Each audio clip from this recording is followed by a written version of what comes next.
ಇವತ್ತಿನ ಬೆಳವಣಿಗೆ ಏನಿದೆ, ರಾಜ್ಯ ಸರ್ಕಾರ ಅವರ ಹಲವಾರು ನ್ಯೂನತೆಗಳನ್ನು ಮುಚ್ಕೊಳ್ಳಿಕ್ಕೋಸ್ಕರವಾಗಿ ಅವರ ವೈಫಲ್ಯಗಳನ್ನು ಜನಗಳಿಂದ ದಾರಿ ತಪ್ಪಿಸ್ತಕ್ಕಂಥದ್ದಕ್ಕೆ ಇವತ್ತಿನ ಒಂದು ಜಂಟಿ ಸದನದ ಅಧಿವೇಶನ ಏನಾಗಬೇಕಾಗಿತ್ತು, ಈ ಸರ್ಕಾರದ ಸಣ್ಣತನದ ನಡವಳಿಕೆಗಳಿಂದ ಇವತ್ತು ಇಂಥ ಒಂದು ಪ್ರಕರಣ ಕರ್ನಾಟಕದಲ್ಲಿ ಮೊದಲನೇ ಬಾರಿಗೆ ಆಗಿದೆ. ಪದೇ ಪದೇ ಬೀದಿನಲ್ಲಿ ಚರ್ಚೆ ಮಾಡ್ತಂಥ ವಿಷಯಗಳನ್ನು ಈ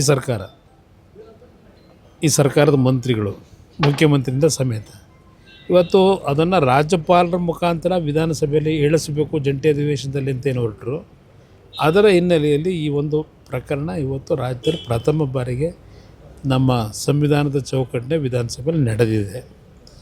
ಇದರ ಒಟ್ಟಾರೆ ಸಾರಾಂಶ, ಈ ಸರ್ಕಾರಕ್ಕೆ ಇವರ ಹಲವಾರು ತಪ್ಪುಗಳನ್ನು ಮರೆಮಾಚೋಕ್ಕೋಸ್ಕರವಾಗಿ ಈ ಒಂದು ಜಂಟಿ ಅಧಿವೇಶನವನ್ನು ದುರುಪಯೋಗಪಡಿಸ್ಕೊಳ್ಳಿಕ್ಕೆ ಹೊರಟಿದ್ದಾರೆ.